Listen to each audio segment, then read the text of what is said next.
Hello and welcome to clueless podcast, जिथं आम्ही वेगवेगळ्या विषयांवरती आमचे क्लूलेस ओपिनियन शेअर करतो.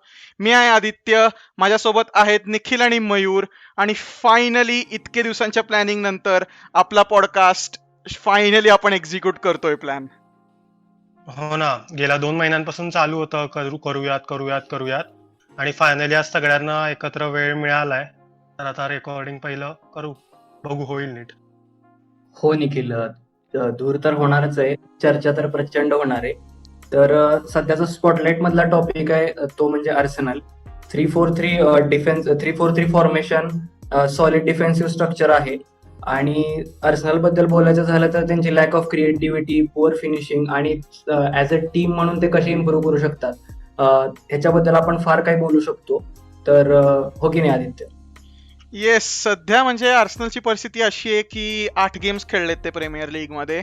त्यातले 4 विन्स आणि 4 लॉसेस. आणि त्यांचे कसं होतं की लेस्टरशी ते हरले होमवरती 1-0. मग मॅन युनायटेडच्या अगेन्स्ट त्यांनी चांगला परफॉर्मन्स दिला, जो अवे फ्रॉम होम होता. आणि परत इथं ॲस्टन विलाशी जेव्हा खेळले आता या गेम वीक मध्ये, तेव्हा 3-0 हरले. आणि तो 3-0 म्हणजे असं वन ऑफ हे नव्हतं की ॲस्टन विलाने कम्प्लिटली डॉमिनेट केला आर्सेनलला. आणि क्लिअरली त्याच्यामधनं त्या गेम पासून एक लक्षात येतं की क्लिअरली हा आर्सेनलसाठी वेकअप कॉल आहे आता. हो, आणि आता त्याच्या आर्सेनलच्या अराउंडचा आता सगळ्यात मोठा टॉपिक म्हणजे क्रिएटिव्हिटी. आणि त्यामुळे इव्हेंच्युअली ओझिलचा टॉपिक सारखा उचलला जातो की काय बाबा, आता क्रिएटिव्हिटी ओझिलच आणू शकतोय आणि ओझिलला इन्व्हॉल्व नाही केलंय स्क्वॉडमध्ये सध्या. तर तो आहे ते टॉपिक. पण माझ्या मते आर्सेनलचा जो मेन प्रॉब्लेम होता मागच्या सीझन पासून आता, तो म्हणजे होता ते डिफेन्स हा. जर मागच्या सीझनची जर आर्सेनल बघितली तर त्यांचं जे डिफेन्सिव्ह स्ट्रक्चर होतं ते वन ऑफ द वर्स्ट होतं लीगमध्ये, फ्रँकली बोलायचं झालं तर. आणि ते अर्टेटा आल्यापासून खूप इम्प्रूव्ह झालेलं आपल्याला दिसून येतच आहे. राहिला प्रश्न अटॅकचा, तर आपण माझ्या मते ठीक आहे, एक एक गोष्ट इम्प्रूव्ह होतीये, तर होईल ते पण इम्प्रूव्ह हळूहळू. एक सिस्टीम दिसतीये, जी सिस्टीम एकदा अर्टेटाला हवे ते प्लेयर्स मिळाले की माझ्या मते ती इम्प्रूव्हमेंट दिसून येईल. पण एक गोष्ट म्हणजे एक आर्टेटाच्या याच्यामधनं एक गोष्ट लक्षात येते की तो खूप ओव्हर कॉशियस असतो गोष्टींबद्दल.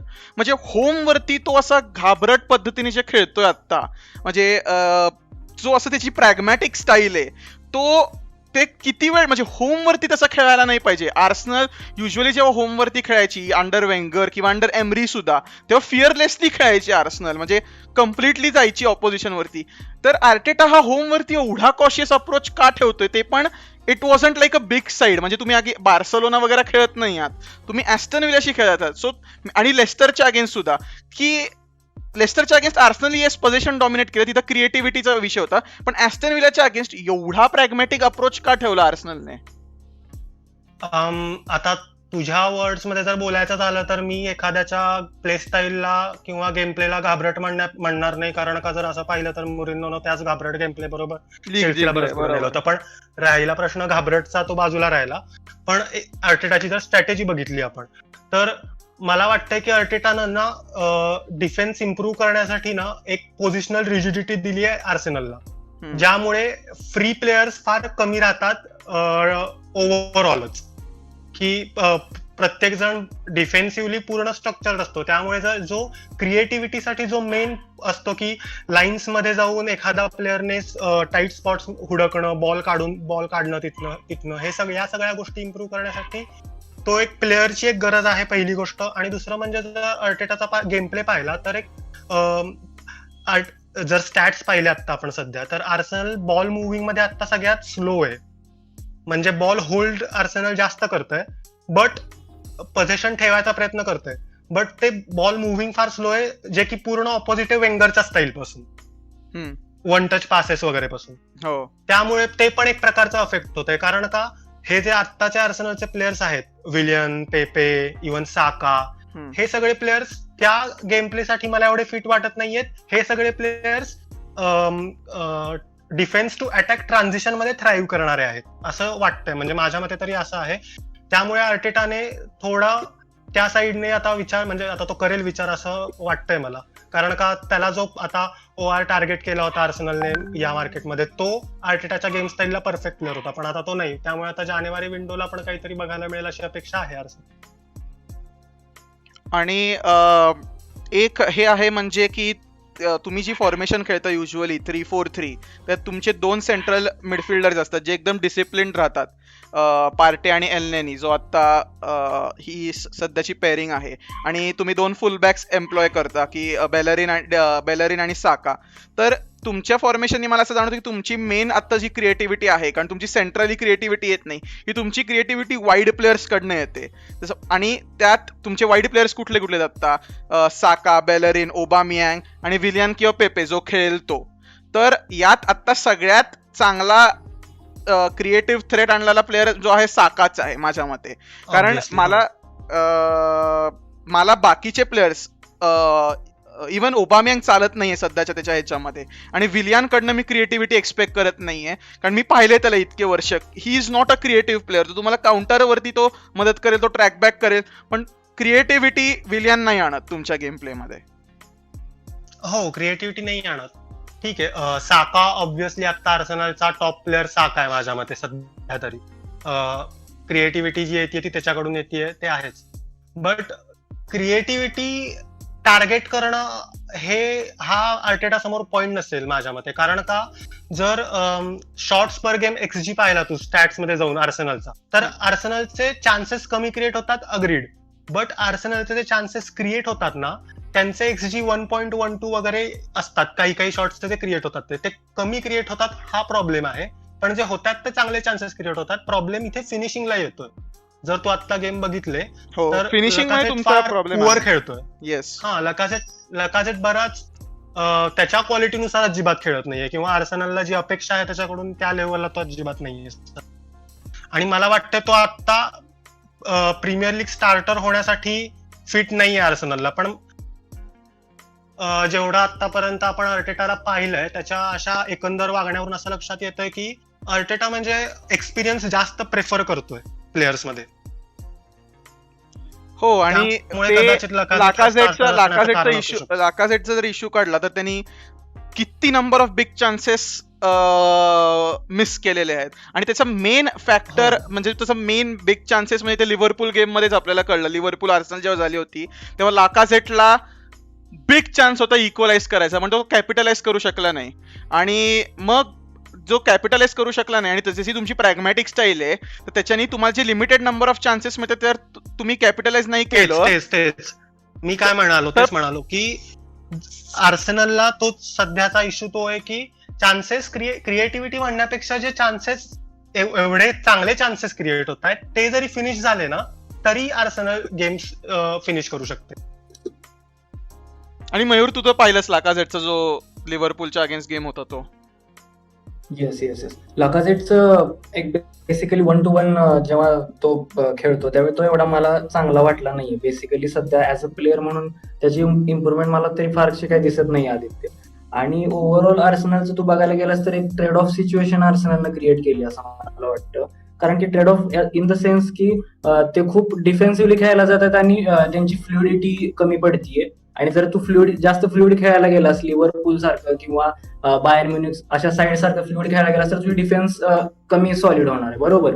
तर थोडीशी ती ट्रेड ऑफ सिच्युएशन आर्सेनलने क्रिएट करून घेतलीये. आणि त्याच्यामुळे काय होतंय, त्यांची रिजिड जे डिफेन्सिव्ह स्ट्रक्चर आहे त्याच्यामुळे मग त्यांचा स्लो बिल्डअप झाला की मग स्लो काउंटर, आणि मग अपोनंट्सला पण ते फार प्रिडिक्टिव्ह म्हणजे लक्षात येतं की हे काय करणार आहेत पुढं बिल्डअप मध्ये. सो ते त्यानुसार खूप डिफिकल्ट होत चालले आर्सेनलसाठी असं मला वाटतं. नाही, मी इथे डिसॅग्री काय करेन की स्लो बिल्डअप हा कोणाचा कुठल्या खेळण्याचा इफेक्ट नाहीये.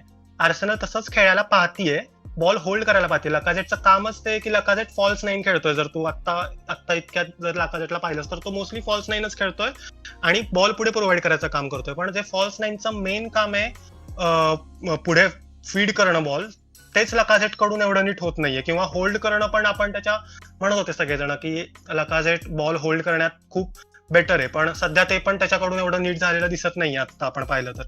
आणि आताच्या विंडोमध्ये गॅब्रियल आला, पार्टी आला. गॅब्रियल जर पाहिलं तर डिफेन्समध्ये खूप आता आर्सेनलच्या टॉप 2 प्लेयर्स पैकी तो एक आहे.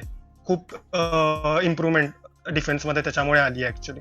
आणि राहिला प्रश्न क्रिएटिव्हिटीचा, तर आर्सेनलने फक्त विलियनला आणलं या विंडोमध्ये, त्यामुळे क्रिएटिव्हिटीचा इश्यू सॉल्व्ह होईल अशी अपेक्षा पण एवढी नव्हतीच.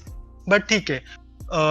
आणि काय विलियन हा ट्रान्झिशन मध्ये, विलियन, पेपे, साका हे ट्रान्झिशन मध्ये आपल्याला बरेच चांगले खेळलेले दिसतात. ठीक आहे, विलियनच्या वर पेपेच्या वर विलियन कोणाला स्टार्ट करणं हा मेन पॉइंट आहे. इव्हन आता मध्ये त्याच्यावर यूज आपण आता झाली पुढे होती काय की अर्टेटा पेपेला ऍज अन इम्पॅक्ट सब वापरायला पाहतोय.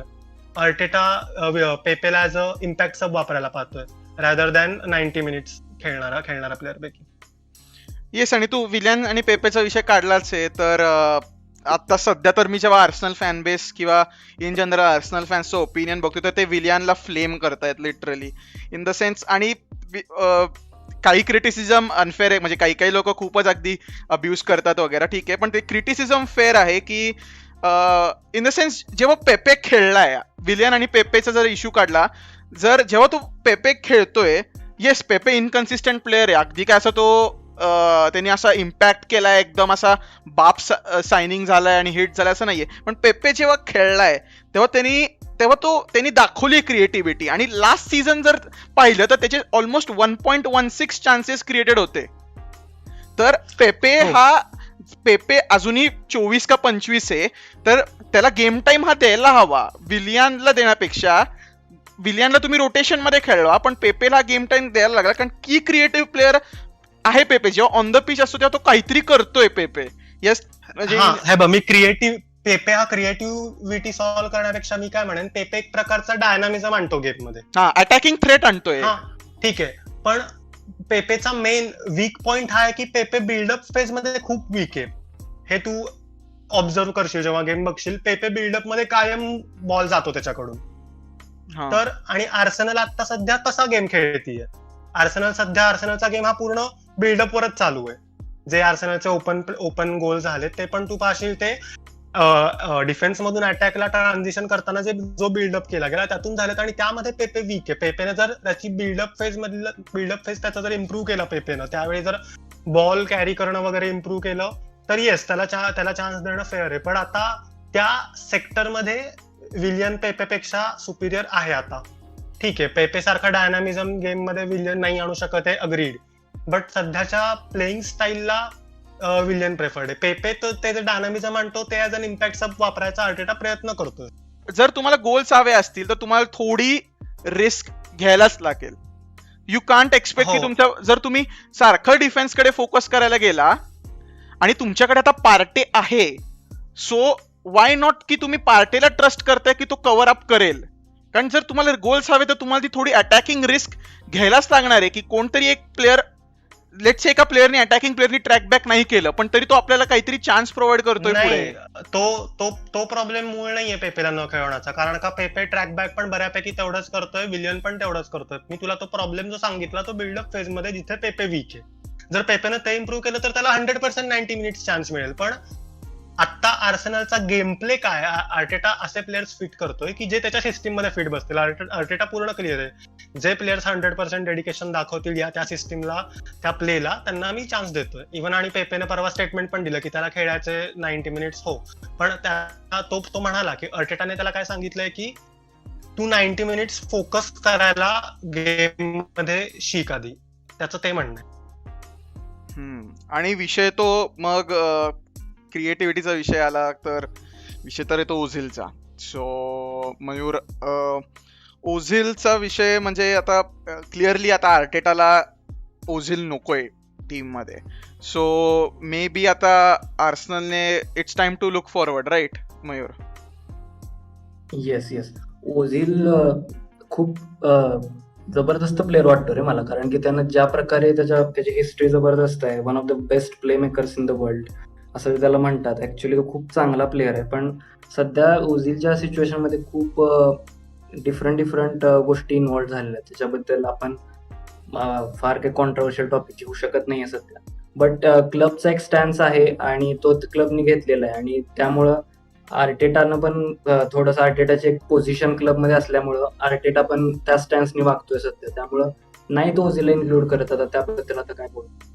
येस आहे. पण एक इंटरेस्टिंग येस. स्टॅट मी ह्याच्यामध्ये पण वाचली, एक नेटवरती वाचली की despite playing only 18 times in the Premier League last season, only Joe Willock has created more chances per 90 minutes than Ozil.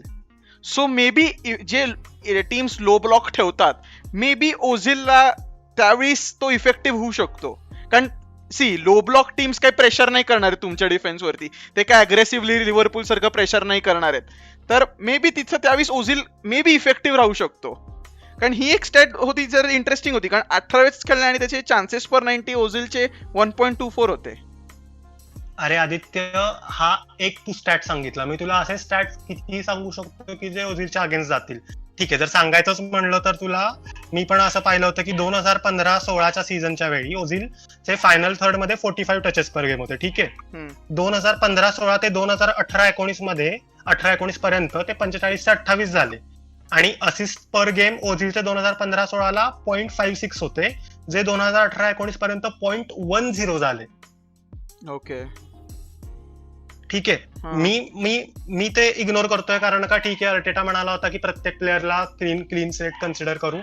पण लेट्स बी ऑनेस्ट ना, हे जर स्टॅट्स घेतले आणि आता जर आर्सेनलचा गेम प्ले बघितला तर त्यामध्ये ओझिल काय म्हणून फिट होईल वाटतंय? I don't know. पण मे बी लाईक पण जे त्यांनी ठरवलं की त्याला इन्क्लूडच नाही करायचं प्रीमियर लीग स्क्वॉड मध्ये, I think that was harsh. माझ्या मते तरी हार्श होतं. तुम्ही ओझिलच्या कॅलिबरच्या प्लेअरला स्क्वॉड मध्येच इन्क्लूड करत नाही आहात. हो, आता हे हार्श होतंच. काही जण म्हणतात की हे अर्टेटाच्या वरचा विषय होता, पण अर्टेटाने आता फुल रिस्पॉन्सिबिलिटी घेतली आहे, त्यामुळे आपण आता तेच कन्सिडर करू की अर्टेटाने फुल रिस्पॉन्सिबिलिटी घेतली.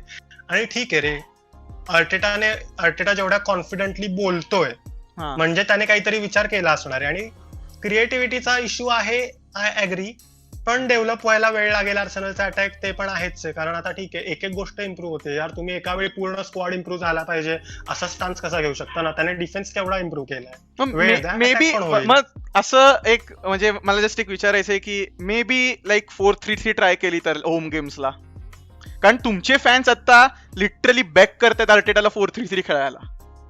मी असं थोडं 4-3-3 ला ठीक आहे. आता पण हे जे 2 गेम्स खेळले ना, युनायटेडच्या आधी युरोपामध्ये 4-3-3 खेळला होता. हा, so may be try that की एक हो, मग तो एक प्रकारचा ट्रायच होता त्यावेळी, कारण का ती गेम अवे छोटी टीम होती ना. पण त्यावेळी पण एवढा काही असा सुरुवातीला स्टार्ट आर्सेनलने एकदम स्ट्रॉंग केला होता, पण नंतर एवढा काही फरक वाटलाच नाही तसं बघायला गेलं तर. आणि मला असं नाही वाटत की बॅक 4-बॅक 5 हा क्रक्स आहे या इश्यूचा, कारण का जेव्हा आर्सेनलकडे बॉल असतो तेव्हा ते 2-3-5 किंवा 3-2-5 मध्ये शिफ्ट होतात. इथे बिगर इश्यू हा पोझिशनिंग आणि फ्रंट 5 जे आहेत त्यांच्या कनेक्शनचा आहे. कारण का पुढच्यांना सर्व्हिस मिळत नाहीये रे, तो प्रॉब्लेम आहे. फॉर्मेशनचा इश्यू एवढा मला वाटत नाहीये, ती सर्व्हिस ठीक आहे. हा, ओझिलच्या सिच्युएशन मध्ये पण तू असं म्हणू शकतोस की ओझिलला पण हवा तसा बॉल मिळत नव्हता, त्यामुळे त्याचा डिक्लाइन झाला 15-16 ते 18-19 मध्ये. ठीक आहे, म्हणू शकतोस. पण आता आपण ओझिल वरून मूव्ह ऑन होऊयात. झाला, आता त्याला नाही घेतलंय. येस, आता काय जे आता अर्टेटा म्हणतोय तो त्यांनी त्याच्यावर त्याची रिस्पॉन्सिबिलिटी घेतलीये, तर बॅक द मॅनेजर आणि मूव्ह ऑन. आता काय प्रश्न त्याला हे नाहीये. येस, आणि ठीक आहे रे, मला माझं म्हणणं फक्त वेळ द्या थोडा, कारण का आता खूप रिॲक्शनरी होत आहेत फॅन्स आता माझ्या मते तुमचे. हो, खूप रिॲक्शनरी होत आहेत, तेच म्हणतोय मी. आणि असे एकदम खूप भारी सायनिंग नाही केले तर या विंडोमध्ये, पण असे कुठले सायनिंग केले? चेल्सी, एव्हर्टन सारखे सायनिंग्स नाही आहेत आर्सेनलचे जर पाहिलेस तर. अर्टेटाचं कसं आहे, अर्टेटाचे टॅक्टिकल प्रिन्सिपल्स फार सेट आहेत त्याच्या ह्याच्यात की तो असं खेळणार आहे. आता दोन्हीकडून थोडं अर्टेटाला पण थोडं कॉम्प्रोमाइज करावं लागणार आहे, कारण का ते प्लेयर्स त्याच्या सिस्टीम मध्ये सगळेच फिट बसतात अशातला भाग नाहीये. कारण का आणि त्यामुळे अर्टेटाला थोडं सॅक्रिफाईस करायला लागणार आहे, प्लेयर्सना त्यांची क्वालिटी थोडी डेव्हलप करावी लागणार आहे. राहिला विषय ओबामेयांगचा, तर ओबामेयांगला आता ठीक आहे, आपण असं तू ऑब्झर्व कर, ओबामेयांगला ऑनेस्टली तशी सर्व्हिस मिळत नाहीये. त्याच्या आता गोल स्कोरिंग ऑपॉर्च्युनिटीजच त्याला ते स्पॉट्स मिळाले नाहीये जिथून तो स्कोर करू शकतो. असं नाहीये की त्याने एकदम ओपन चान्सेस मिस केलेत. त्याला सेंट्रली खेळलो तर मे बी लाकाझेटच्या जागी, कारण लाकाझेटला ड्रॉप करणं नेसेसिटी आहे. हो, पण असा सेंट्रल खेळायला पाहिजे सगळे म्हणतात, आय अग्री, पण त्याने त्या लेफ्टला खेळून पण गोल्डन बूट जिंकला. लकाजेटला ड्रॉप हो, खेळलं, पण आता लाकाझेटला ड्रॉप करणं ही अगदी नेसेसिटी झाली आहे. तुमचे फॅन्स म्हणजे मलाही ते जाणवतं की लाकाझेटला ड्रॉप केलंच पाहिजे. माझं काय म्हणणं आहे की ओबामॅंगला सेंटरला घेऊ शकतो, त्यात लेफ्टला नेल्सनला ठेवू शकतो. नेल्सनला आर्टेटाने जरा जास्त चान्स दिला पाहिजे. आर्टेटाने जरा यंगस्टर्सवर जास्त विश्वास ठेवायला पाहिजे असं माझं थोडं मत आहे. ते आहे. ओके, येस, ते नक्कीच आहे. आणि आर्सेनलचं प्रोग्रेस करण्यासाठी माझ्या मते मी जे सांगितलं, आर्सेनलचं डिफेन्सिव्ह टू अटॅक हे ट्रान्झिशन सॉलिड हवंय आणि जरा डायनामिक बॉल प्रोग्रेशन हे जर आर्सेनलने यामध्ये जर इम्प्रूव्ह केलं तर माझ्या मते एवढं बास आहे. क्रिएटिव्हिटीचा इश्यू आपोआप सॉल्व्ह होईल. मग यू डोंट मॅटर की काय फॉर्मेशन खेळते आर्सेनल, 3-4-3 खेळते, 4-3-3 खेळते, इट डझंट मॅटर. येस, मी तुला तेच म्हणालो ना, 4-3 बॅक 4 बॅक 5 हा इश्यूच नाहीये रे. जेव्हा आर्सेनल कडे बॉल असतो तेव्हा असंही ते 2-3-5 3-5 ला ट्रान्झिशन होतंय आणि ते होतात, बॉल पुढे मूव्ह होतोय. पण मी तुला सांगितलं ना, इश्यू हा पुढचा आहे रे, तो बॉल फीड होण्याचा इश्यू आहे. हो, ते आहे. आणि तसं आहे म्हणजे आर्सेनलच्या आणि फिनिशिंगचा क्लिनिकल फिनिशिंग नाही होते आणि चान्सेस छान क्रिएट होत आहेत. जर ते फिनिश झाले तर गेम किल होतोय, पण ते चान्सेस फिनिश होत नाहीये. क्रिएटिव्हिटी पेक्षा मोठा हा प्रॉब्लेम जाणवतोय. आणि मे बी आता मार्टिनेली सुद्धा रिकव्हर होतोय. आय थिंक तो फुल ट्रेनिंग मध्ये बॅक आलाय. हो, मार्टिनेली कडून खूप जास्त अपेक्षा आहेत, पूर्ण फॅन बेसला अपेक्षा आहेत. सो मे बी मार्टिनेली आल्यावरती बघू आता. आय थिंक 2-3 वीक मार्टिनेली म्हणजे असं एकदम सेव्हियर झालाय आता सध्या. हो, म्हणजे कधी तुम्हाला म्हणजे हाऊ क्विकली ही रिप्लेसेस लाकाझेट असं लोकांना झालेलं आहे. हो, आणि लाकाझेटच्या जागी एनकेतियाला चान्स द्यायला पण म्हणजे सुरुवातीला मिळाला त्याला चान्स, पण आता जेवढं दिसून येतं त्याच्यावर असं वाटतंय की अर्टेटा जास्त एक्सपिरियन्स प्रिफर करतोय यंगस्टर्स पेक्षा. इव्हन अर्टेटाची एक प्रेस कॉन्फरन्स पाहत होतो मी, त्यामध्ये पण तो म्हणाला होता की असं यंग टॅलेंट प्रिफर करण्यापेक्षा मी असा माणूस प्रिफर करेन की जो 100 गेम्स जास्त खेळलाय. पण यंग टॅलेंटला 100 गेम्स खेळणं मगच तो एक्सपिरियन्स होणार ना. हो, पण आता प्रत्येक मॅनेजरची एक फिलॉसॉफी असते की बरोबर आहे. मी जास्त एक्सपिरियन्स, ते आता आपण काय ती आता कम्प्लिटली वेगळी डिबेट जाते, ती वेगळ्याच ह्याच्यावरती येतं. आणि अर्टेटा जरा फार ऑब्सेस्ड आहे टॅक्टिक्स वगैरे बद्दल. तो एकदम सुरुवातीला जेव्हा आला होता तेव्हा मी असं वाचलं होतं की तो जेव्हा सिटीचा असिस्टंट झाला तो असा एकटा राहायचा आणि त्याच्या पूर्ण भिंतींवरती टॅक्टिकल डायग्राम्स वगैरे असं लावलेलं असायचं. असं जरा विचित्र राहणं. येस, आणि म्हणजे सध्या आर्सेनलचे प्लेयर्स सुद्धा काही आउट ऑफ कॉन्ट्रोवर्सी नाही. ते क्रूस ओबामॅंगचं पण बरंच चाललंय सोशल मीडियावरती. क्रूस कमेंट टाकतोय, ओबामॅंग हे करतोय, ते करतोय, ओबामॅंग रिप्लाय. आणि त्यात मला हे काय जाणवतं की ओबामॅंग होल्ड बॅक नाही करत आहे, त्यांनी डायरेक्ट रिप्लायज दिलेत त्याला. हो, ओबामॅंग असं सगळ्यांनाच आधी पण असे 2-3 वेळा बरेच किस्से झालेत ओबामॅंगचे. ओबामॅंग डायरेक्ट असं घाबरत नाही, डायरेक्ट देतो. म्हणजे क्रूजची सुद्धा कमेंट लय फालतू होती. त्यांनी त्यांनी थोडं ते कमेंट मारण्याच्या आधी थोडी तरी रिसर्च करायला पाहिजे होती की काय कमेंट मारतो. क्रूज एकदम डिफेन्स मध्ये गेला रे. काय करू असं झालं त्याला आता. आणि मग जे इन द सेन्स ओबामॅंगनी होल्ड बॅक नाही केलं आणि ओबामॅंग एकदम पूर्ण गन्स घेऊन गेला. काय म्हणतोय डायरेक्ट ते म्हणलं ओबामॅंगनी होल्ड बॅक नाही. लास्ट पण बघितलं होतं की डॉर्टमंडच्या काहीतरी सीईओनी सुद्धा काहीतरी एकदा कमेंट मारली होती ओबामॅंग वरती की त्याला पण म्हणाला तो, त्याच्यावरती ओबामॅंग रिप्लाय दिला की तुम्ही म्हणत होता डेम्बेलेला विकणार नाही आणि जेव्हा 100 मिलियन आले तेव्हा लगेच कसं सोडलं. मी बोलायला लागलो तर खूप बोलेन. होल्ड बॅक नाही केलेलं थोडक्यात. जबरदस्त माणूस आहे, त्यामुळे तो हे आहे. आणि मला भारी काय वाटलं, ट्विटरवर एकदम सगळे युनायटेड, चेल्सी सगळेच फॅन ओबामॅंगच्या बाजूने रे. अरे कारण क्रूजची लिटरली म्हणजे क्रूजची स्टेटमेंट पाहिलीस तर ती लिटरली इलॉजिकल स्टेटमेंट आहे. आय मीन तो आता मास्क घालण्यावरनं आता हे सुपर हिरोचा मास्क घातला त्यांनी, अगदी काय असा कुठला कॉन्ट्रोवर्शियल मास्क वगैरे घातलेला नाही. आणि सुपर हिरोची यंग जे लोक आहेत ही सुपर हिरोजची लोक रिलेट करतात. मी आज बघणार रोल मॉडेल असणं आणि या गोष्टीचा काय संबंध आहे तेच ना. आणि उलट ह्यानी सुपर हिरो मास्क घातल्यावर मुलं त्याच्याकडे बघणार की हा. तर काहीतरी बेसलेस कमेंट मारली होती क्रूजने. आय थिंक उगाच काहीतरी परत रिप्लाय पण देता आला नाही क्रूजला परत. म्हणजे I have 3 kids म्हणे, एवढंच काहीतरी आपलं काय बोर माणूस. ते एक ट्विट पाहिलंस का? ते भारी होतं बघ. मॅड्रिड ड्रॉप झाली युरोपामध्ये आणि आर्सेनल बरोबर ड्रॉ झाली तर, आणि ओबामॅंगने स्कोर केल्यावर लय वाढी मास्क घालून सेलिब्रेशन. लय वाढी होईल ते जर झालं तर. लय वाढी होईल. मास्क ओबामॅंगनी पेनल्टी आणली, मास्क टाकून फ्रंट फ्लिप्ड आहे. भयानक सीन्स होते त्यावेळी. पण आर्सेनलचं कसं आहे, आर्सेनल ती गेम जिंकेल आणि नेक्स्ट गेम कुठला तरी साध्या टीम बरोबर हागून देईल सगळं. प्रत्येकाचं तेच असतं म्हणजे काय अनप्रिडिक्टेबिलिटी EPL मध्ये. आय मीन भयानकच या सीझनला. या सीझनला हो संपलंय. या सीझनला पण नाही कसले वियर्ड रिझल्ट आहेत. 6-1 टॉटनमचं, अजून 7-2 लिव्हरपूल 7-2 रिझल्ट. मैराचे कमेंटच नाही येते त्या रिझल्ट वरती काही.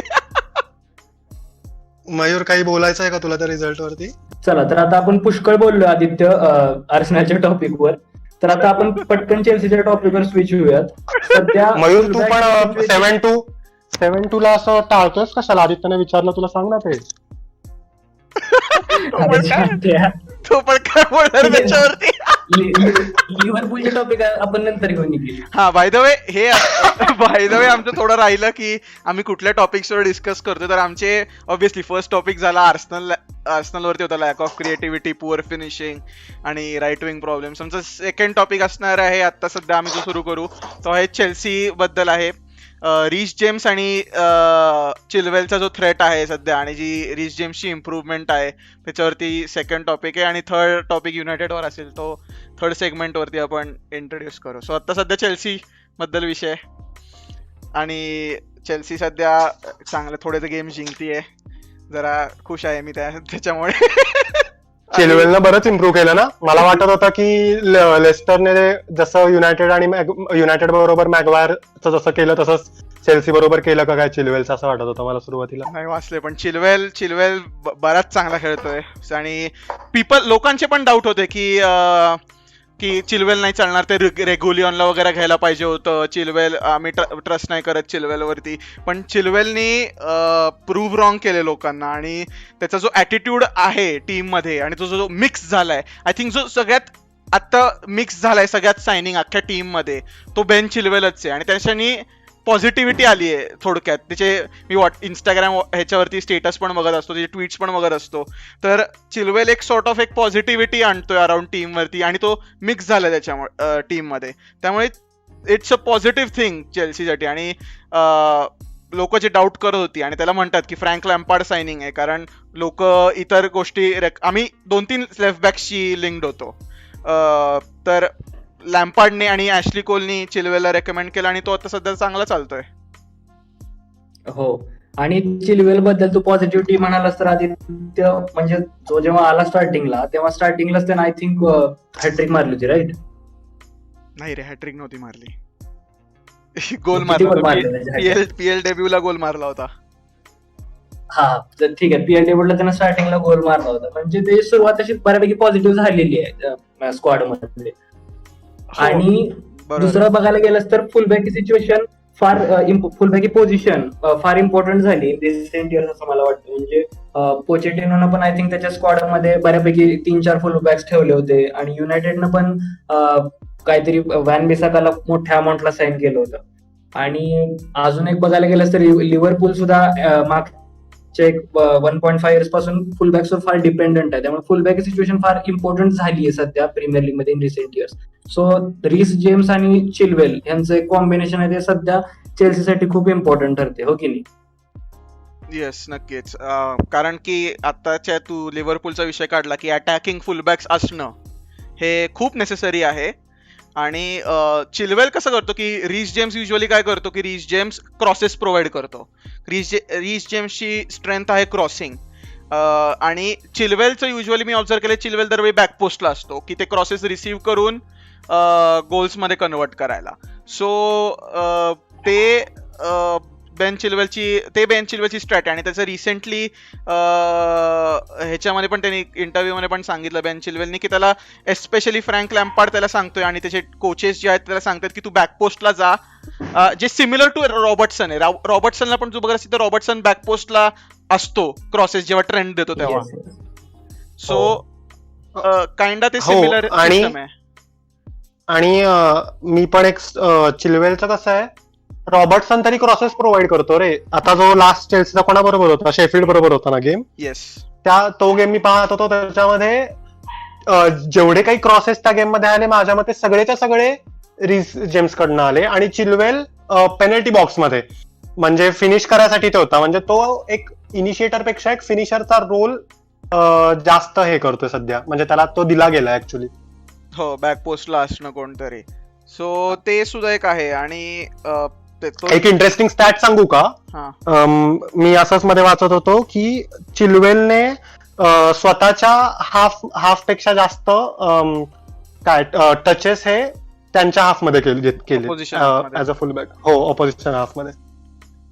हो आणि चिल्वेलचं तू बघितलंस तर प्रीमियर लीगचा त्याला एक्सपिरियन्स पण आहे ना रे आधी, त्यामुळे ते इम्पॉर्टंट आहे जास्त लॅम्पार्डसाठी. रेग्युलर तुम्ही घेतला नाही त्याच्या मागे ते पण रिझन असू शकतं. म्हणजे आदित्यनं मला सांगितलं होतं ऍक्च्युली. येस, पीएल एक्सपिरियन्स असणं आणि इंग्लिश स्पीकिंग आहे ना, सो सेटल व्हायला पण काही प्रॉब्लेम नाहीये. आणि त्याचे इंग्लंडमध्ये टीममेट्स आहेत, सो टॅमी माउंट यांच्याशी तो ऑलरेडी मिक्स्ड आहे. सो त्यामुळे हा बोल ना. मी म्हणणार होतो त्याचा ऍशले कोल रोल मॉडेल असेल, आता काय बोलणार आहे आपण. हो, आणि ऍशली कोलशी पण त्याचं बरंच हे झालं होतं की ऍशली कोल, आणि त्यामुळे त्यांनी आता त्याच्या रिसेंट इंटरव्ह्यू मध्ये सुद्धा त्यांनी सांगितलं की I couldn't ask for more really, it's a dream at the moment playing for Chelsea. Running forward we have Hakim and Reece on others, Hakim and Reece on the other side who want to cross, so it's perfect for me. So चिल्वेलसाठी तेच आहे की चिल्वेलसाठी आता की part काय की ही consistency end of the season पर्यंत मेंटेन करणं. कारण लास्ट सीझनला जर थोडं ऑब्झर्वेशन होतं चेल्सी फॅन्सचं की का त्यांना डाऊट आला होता चिल्वेल सायनिंग वरती, की later half of the season जो होता लास्ट, तेव्हा चिल्वेलचा फॉर्म थोडा ड्रॉप झाला होता. आणि इनफॅक्ट लेस्टरचा अख्ख्या टीमचा झाला होता, पण चिल्वेलचा थोडा तिथं फॉर्म ड्रॉप झाला होता. सो चिल्वेलसाठी की पार्ट आहे की ही कन्सिस्टन्सी मेंटेन राहणं. हो, ते आहेच आहे. काय मी आता असंच पाहिलं की जो आता चिल्वेल आल्यापासून म्हणतोय की कोल त्याचा रोल मॉडेल वगैरे बोलला ना तो बरंच काय तो त्याचा ऍक्च्युली एक रेकॉर्ड त्याचा मोडू शकतो एका सीझन मध्ये गोल स्कोर करण्याचा. कोलचा फक्त 4 गोल एका सीझन मध्ये मॅक्स त्याने स्कोर केले होते. चिल्वेल तो रेकॉर्ड ब्रेक करू शकतो, बाकी जर काही नाही केलं तरी त्याने करू शकतो. आणि फुल बॅक पोझिशन क्लिअरली म्हणजे इन द सेन्स तुम्ही सगळ्यांनी ऑब्झर्व केले की अलॉन्झो आणि एमर्सन वरती किती सिग्निफिकंट अपग्रेड आहे चिल्वेल हे आता रिसेंट गेम्स मधनं झाले. काय अलॉन्झोचं पाहिलंच होतं की अलॉन्झो खूप मिस्टेक्स करतो ह्याच्यामध्ये की, आणि ते खूप एव्हिडंट होतं या लास्ट सीझन मध्ये सुद्धा. आणि अलॉन्झो सॉर्ट ऑफ एक वन डिमेन्शनल प्लेअर आहे की त्याला विंग बॅकच खेळता येतं. जेव्हा तो लेफ्ट बॅक खेळायला जातो तेव्हा अलॉन्झोला ते डिफेन्सिव्ह ड्युटीज नाही नीट करता येत. वेरॅज चिल्वेल हा लेफ्ट बॅक म्हणून चांगला खेळतोच आणि लेफ्ट विंग बॅक म्हणूनही चिल्वेल डिसेंट परफॉर्म करतो आणि त्याला ती अटॅकिंग फ्रीडम मिळतो चिल्वेलला. सो क्लिअरली चिल्वेल इम्प्रूव्हमेंट आहे आणि त्याचा इन्स्टंट इम्पॅक्ट दिसतोय सध्याच्या गेम प्ले मध्ये. हो, चिल्वेल खरंच एक इम्प्रूव्हमेंट आहे. म्हणजे आधीचे जे तुमचे होते ते खरंच एवढे काही आता या दोघांच्याच लेवलला अजिबात खेळत नव्हते. येस, ते आहे. आणि सध्या सिल्वा, झुमा आणि मेंडीनी सुद्धा जी सॉलिडिटी दिली आहे जी डिफेन्स मध्ये थोडी तरी, ऍटलिस्ट मी अगदी असं क्लेम नाही करते की चेल्सी डिफेन्सिव्हली सॉलिड झाले, तसं नाहीये. की आता हे किती सीझन मध्ये प्रोग्रेस असं होईल तसं कळेल आपल्याला, पण ऍटलिस्ट हे सिल्वा, झुमा आणि मेंडी हे असल्यामुळे ह्यांना थोडं फ्रीडम मिळतो अटॅकला जायचा की की हे रिलाय करू शकतात की आमचे 3 सेंटर बॅक्स कन्सीड नाही करणार तेवढे. आता सध्या त्या गेममुळे एक हे झालंय. सिल्वा मेन फॅक्टर आहे रे. सिल्वाचं जे कम्युनिकेशन आहे त्याच्या बरोबर साईडला जो खेळतोय त्याच्या बरोबर, इव्हन पूर्ण गेम वरती त्याचा जो इम्पॅक्ट आहे तो खूप महत्वाचा आहे. त्याचा एक्सपिरियन्स खूप उपयोगी पडतोय चेल्सीला सध्या. येस, आणि चांगला एक एक्सपिरियन्स आणि कमांडिंग सेंटर बॅक असणं हे इम्पॉर्टंट आहे. लिव्हरपूलकडे व्हॅन डाईक आहे, आर्सेनल सध्या म्हणजे गेब्रियल चांगला खेळतोय पोझिशनली आणि त्यांचं स्ट्रक्चर सुद्धा चांगलं आहे. एक कमांडिंग सेंटर बॅक असणं हे नेसेसरी आहे. आणि ह्याचं म्हणजे लिव्हरपूलकडनं तर मयूरला माहितीच आहे की व्हॅन किती इम्पॉर्टंट आहे त्यांच्या त्यांच्या डिफेन्समध्ये. येस कमांडिंग एक कुठल्याही टीमसाठी मला वाटतं कमांडिंग सेंटर बॅक, एक कमांडिंग मिडफिल्डर, हे 2 पोझिशन्स फार महत्वाचे आहेत रे कुठल्याही टीमसाठी. एक्झॅक्टली. सो हो. चेल्सी बद्दल म्हणजे तसं बोलायला गेलं की सध्या चांगले रन ऑफ गेम्स आहेत, चांगल्या रिसेंट परफॉर्मन्सेस चांगले आहेत आणि पुढे बघू हे कंटिन्यू होतंय का. इट्स म्हणजे too early to say anything right now about Chelsea. पण ह्या जर रीस जेम्सने जे स्वतःला इम्प्रूव्ह केलंय ना ते खरं खूप खूप चांगलं आहे. म्हणजे चेल्सीसाठी रीस जेम्सने जे स्वतःमध्ये इम्प्रूव्हमेंट केली आहे या सीझन पासून मध्ये जे दिसलंय त्याचं खेळणं. हो, रीस जेम्स एक चांगली गोष्ट म्हणजे त्याला क्रॉसिंगला एवढा स्पेस का मिळतोय, कारण युजली आता राईट विंगला झिएक खेळतोय.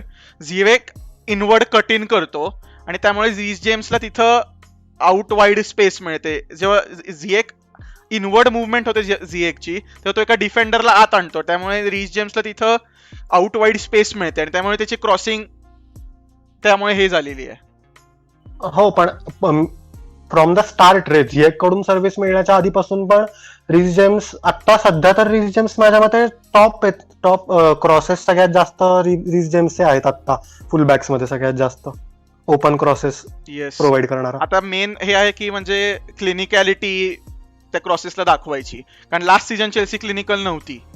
या हो सीझनला नाही पण या सीझनला इम्प्रूव्ह केलं ना क्लिनिकॅलिटी त्यावर. म्हणजे रीस जेम्सनी क्रॉसेस प्रोव्हाइड केले, ते कन्वर्ट पण व्हायला पाहिजेत आणि त्यासाठी आता चेल्सीने म्हणजे या सीझनला ऑब्व्हियसली अटॅकिंग सायनिंग्स आहेत, पण ते क्रॉसेस कन्वर्ट करणं या सीझनला फोकस असेल त्याचा, कारण लास्ट सीझन चेल्सी तेवढी क्लिनिकल नव्हती जेवढी या सीझनला आहे. येस, आणि या सीझनला तुम्ही आय थिंक तुमचा डिफेन्स पण आधीच चांगला झालेला आहे, कारण तुम्ही 5 क्लीन शीट ठेवलेले आहेत इन ऑल कॉम्पिटिशन्स, ज्यामध्ये चिल्वेल आणि रीस जेम्स दोन्ही इन्व्हॉल्ड आहेत, बरोबर. हो, आणि थियागो सिल्वा सुद्धा, Thiago Silva Yes, yes. Mendy. आणि अजून चेल्सी बद्दल सांगायचं तर तुमच्या स्क्वॉड मध्ये मला तरी ऍटलीस्ट चांगली डेप्थ दिसतीये. फॉरवर्ड तर तुमचे चांगलेच आहेत, पण मिडफिल्ड मध्ये पण तुमचे प्लेयर्स खूप चांगले आहेत रे. कॉन्टे, माउंट, पुलिसिच, हॅवर्ट्स आहे, झिएक आहे, आणि डिफेन्स मध्ये पण तुमचा आता झुमा आहे, त्याच्यानंतर रीस जेम्स आहे, त्याच्यानंतर चिल्वेल आणि सिल्वा. त्यामुळे तुमचं आय थिंक आता लॅम्पार्डला एवढी काय त्याला फक्त आता एक सेट करायचंय प्रत्येकाचा रोल, जेणेकरून आता चेल्सीची मला वाटतं इथून पुढे चेल्सी चांगली खेळू शकते. सो येस, आणि ती एक लाईनअप स्टॅबिलिटी असते ना, की कुठली टीम आली की एक स्टेबल लाईनअप आहे, ती आता लॅम्पार्ड आता फिक्स करायचं माझ्या मते लॅम्पार्ड समोरचं आता सगळ्यात मोठं चॅलेंज लॅम्पार्ड समोरचं हे रोटेशन असेल, कारण का त्याच्याकडे एकाच पोझिशनला खेळणारे बरेच प्लेयर्स आहेत असं झालंय सध्या डिफेन्स मध्ये तरी निदान. हो, आणि म्हणजे कुठलाही प्लेअर खेळायला की म्हणजे स्क्वॉड डेप्थ अशी आहे की कुठलाही प्लेअर खेळायला की खाली कमेंट्स मी वाचत असतो की हो ह्याला खेळवायला पाहिजे होतं, मग ह्याला का नाही खेळवलं, मग हे काय आहे. तेच म्हणतोय ना, ते एका पोझिशनला जास्त प्लेयर्स असल्यावर हे बाउंड टू हॅपन आहे. हो, सो ते एक आहे, पण ऍटलिस्ट म्हणजे इंजुरी क्रायसिस मध्ये जर गेलो आम्ही तर आमच्याकडे तो एक प्लेयर्स असतील की आम्ही असं अगदी एकदम इंजुरीज झाल्या खूप तर आम्ही प्लेयर्सला रिप्लेस करू शकू, म्हणजे तिथं त्या जागेवर खेळणारे प्लेयर्स असल्यामुळे.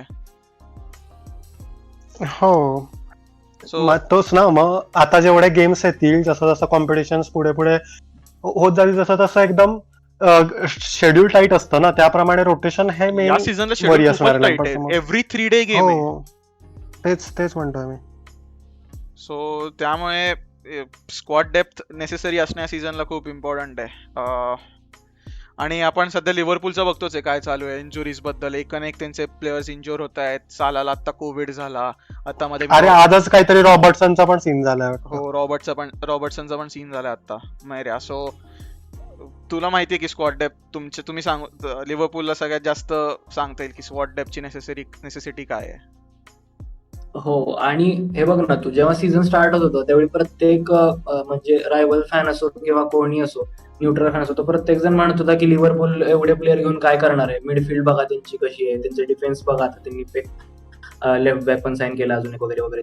पण आता आम्हाला इम्पॉर्टन्स कळतोय ऍक्च्युली की प्लेयर्स असणं किती इम्पॉर्टंट आहे ते. आणि चेल्सीच्या बाबतीत मला वाटतं की आता त्यांचे फॅन्स जे करतात ते सुद्धा त्यांच्या हळूहळू आता लक्षात येत असेल. हो, की स्क्वॉड डेप्थ असणं इम्पॉर्टंट आहे आणि काय म्हणायचं आता लिव्हरपूलचं काय म्हणायचं, लिव्हरपूलची सगळ्यात स्टार सायनिंग आता जोटाच आहे. तो जरी म्हणजे तुमच्या अटॅकला काय झालं तर जोटा कुठल्याही पोझिशनला खेळू शकल्यामुळे आय थिंक जरी साला जरी आता कोविड पॉझिटिव्ह आहे आणि मे बी जर तो गेम्स नाही खेळू शकला जास्त तर तो आय थिंक त्या पोझिशनला जोटा येऊ शकतो खेळायला. सो हो, आता जास्त ऑफ टॉपिक पण नको जरा लिव्हरपूल बद्दल, बट जोटा प्लेअर आहे, वर्सटाईल आहे, कारण तो खूप वेगवेगळ्या लिव्हरपूलमध्ये जेव्हा तो आलाय ना या सीझनला, तेव्हा तो खूप वेगवेगळ्या पोझिशनला खेळलाय रे. तो पण तो इम्पॅक्टफुल सायनिंग आहे त्याच्या जागी खेळलाय. हो, येस येस डेफिनेटली. फार आता ऑफ टॉपिक नाही जात कारण लिव्हरपूल आमच्या सध्याच्या लिस्टमध्ये आत्ता सध्या आम्ही घेतलेलं नाहीये. फ्युचर एपिसोड्स मध्ये ऑब्व्हियसली आम्ही लिव्हरपूल बद्दल पण डिस्कस करू. सो आय थिंक इथं चेल्सी बद्दल खूप बोललो आता आपण, आणि आता नेक्स्ट टॉपिक ऑब्व्हियसली आपला युनायटेड होता. सो युनायटेडची अनप्रिडिक्टेबिलिटी, ऑब्व्हियसली ओले इन ओले आउट जे चाललंय, इज ओले good enough for the job, आणि जे काय ती परिस्थिती आहे युनायटेड सराउंडिंग ती डिस्कस करायला काही हे नाहीये, कारण त्यांचं फॉर्मही असा हे आहे की त्यांना 2 गेम्स चांगले नीट खेळताच येत नाहीयेत कन्सिस्टंट. आता ते 3-1 वीकेंडला एव्हर्टनशी जिंकले, पण त्याच्या अगोदर आय थिंक आर्सेनलशी हरले आणि ते इस्तांबुलच्या अगेन्स्ट एक टेरिबल परफॉर्मन्स दिला युनायटेडने.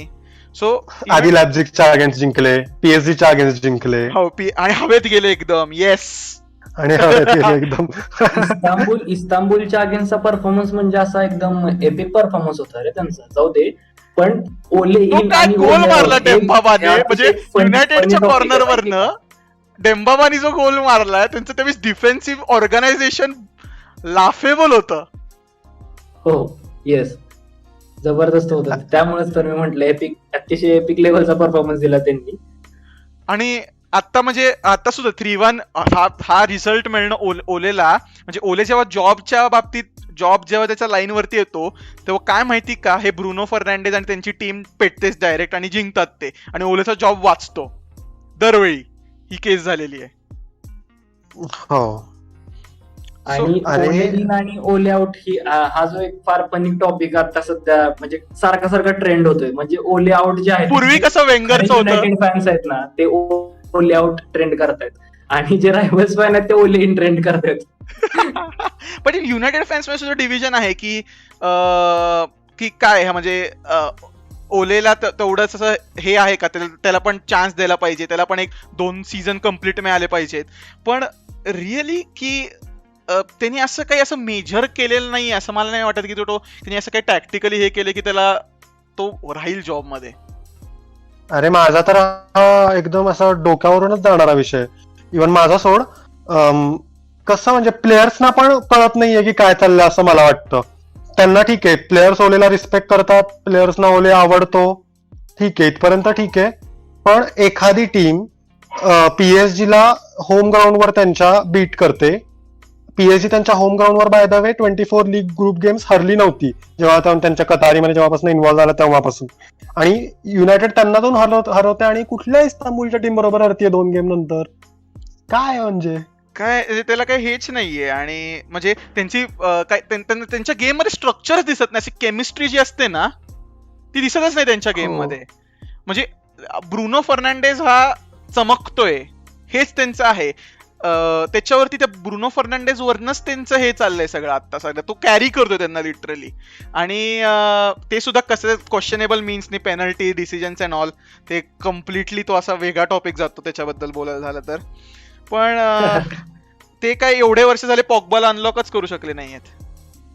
येस, पोग्बा एक फार स्टार सायनिंग वाटत होती स्टार्टिंगला, राईट, बट आता सध्या पोग्बाचं दिसतच नाहीये पोटेन्शियल तेवढं. आय थिंक जेवढा तर ते सोल्शायरचं जेवढं ते कॉम्प्लेक्स प्रोनाउन्सिएशन आहे ना, तेवढीच त्यांना कॉम्प्लेक्स सिच्युएशन पण करून ठेवली युनायटेड मध्ये असं मला वाटते. आणि म्हणजे आता तो व्हॅन्डेबिक साईन केला, आय डोंट थिंक व्हॅन्डेबिक साईन करायची काही गरज होती, पण तो व्हॅन्डेबिक त्यांच्या स्टार्टिंग टीम मध्ये पण जात नाहीये. आणि व्हॅन्डेबिक, फर्नांडेज आणि पॉग्बाला एका टीम मध्ये ते नाही खेळू शकत कारण की इन्स्टॅबिलिटी येते, कारण तिघही अटॅक ओरिएंटेड प्लेयर्स आहे, कारण कोणी डीएम नसतो त्यांच्याकडे, मग डीएम नाही राहणार. सो ती इन्स्टॅबिलिटी येते. डिफेन्सिव्ह शेप ऑलरेडी पुअर आहे, मगवायर हकतोच आहे कम्प्लिटली. आणि एक तर म्हणजे रिॲक्टिव्ह नेचर आहे की काहीतरी वाईट घडलं की मग हे जागे होतात लोक, की काहीतरी आता वेकअप होतात की आता हा परफॉर्म केलं पाहिजे, या गेमला रिझल्ट आणले पाहिजेत, की रिॲक्टिव्ह नेचर आहे प्लेयर्सचं. हो, बरोबर आहे तुझं. आणि आता खूप मागे नको जायला, बट फर्ग्युसन ज्यावेळी रिटायर झाला तेव्हापासून मँचेस्टर युनायटेडला ऍज सच कोणी कमांडिंग मॅनेजर मिळालेलाच नाहीये. बघ ना तू, सतत त्यांचा डिक्लाइनच चालू आहे. सतत Even ट्रान्झिशन आता पिरियडच आहे. हो, येस. आणि परत आता मॅनेजर सॅक केला की परत ट्रान्झिशन पिरियड मध्ये जाणार. आणि त्यांची माझ्या team मते ना एवढी हा वाईट प्रॉब्लेम दिसत नाहीये. हा प्रॉब्लेम हा मॅनेजरचा पण वरचा आहे रे. कारण युनायटेडने त्यांची मिडफिल्ड किती वेळा बदलून ट्राय केली आहे फर्ग्युसन नंतर. बघ ना तू, युनायटेडने मिडफिल्ड खूप वेळा बदलली आहे, पण त्यांना असं एक परफेक्ट सोल्युशन नाही मिळत आहे त्याच्यावर, असं दिसून येतं. आणि त्यामुळे ओले नंतर जो मॅनेजर येईल त्याने पण असा काय फरक पडेल असं नाही कळत आहे मला. ओले नंतर मॅनेजर आणि- लेट्स से आता पॉचेटिनो आला ओले नंतर, की ह्यांचं फार फॅन बेस चाललंय की पॉचेटिनो अवेलेबल आहे, पॉचेटिनोला साईन केलं पाहिजे. सॉरी तुम्हाला जर आता फटाक्यांचे आवाज येत असतील, आम्ही दिवाळी चालू आहे इथं म्हणून जरा फटाक्यांचे आवाज येत असतील तर बॅकग्राऊंड मध्ये. पण आता जरी युनायटेडने पॉचेटिनोला साईन केलं तरी परत पॉचेटिनो सुद्धा वेळ घेणारच ना त्याची टीम सेटल करायला. की पॉचेटिनोनी स्पर्स मध्ये सुद्धा किती वेळ घेतला होता त्याची टीम प्रॉपर हे करायला. सो पॉचेटिनोला परत वेळ जाणार, मग परत ती ऍडिशनल तो टाइम ट्रान्झिशनचा. सो युनायटेडकडे काय असं प्रोजेक्ट दिसतच नाहीये मला. म्हणून मी तुला म्हणलं ना की एक नवीन मॅनेजर वेगळं काय करणार आहे, त्याला सेम ट्रीटमेंट मिळणार आहे, तो काहीतरी शॉर्ट टर्म फिक्स करेल, पण परत पुढे जाऊन हीच परिस्थिती होणार आहे. आणि असं काही एक नवीन मॅनेजर आल्यावर तो एकदम असे मिरॅकल्स नाही करू शकत रे, की एकदम असं वेगळीच झाली युनायटेड, असं नाही करू शकत. इव्हन ठीक आहे, ओले आल्यावर ओले पण एकदम असं ते अनबिटन रन चालू होते ना त्यांची, बरेच अनबिटन गेले होते ना ते गेम्स. काहीतरी 11-12 जिंकले होते सुरुवातीला आलं होतं तेव्हा. हो, त्यावेळी सगळेजण किती एकदम ओले आला आता झाला, आता परत द मॅन युनायटेड वे खेळणार आता आम्ही वगैरे चालू झालं होतं. मॅन युनायटेड आर बॅक तो नाही करियो फर्डिनंड. हा मग बापरे, तो हसू येता व्हिडिओ बघून. Get the contract out, let him sign whatever number that he wants. Man United are back. Man United are back. म्हणजे तो असा तो इमेज पाहिला ना की the images which you can hear, त्याच्यामध्ये तो एक इमेज येतो, तो माहितीये काय फर्डिनंडचा.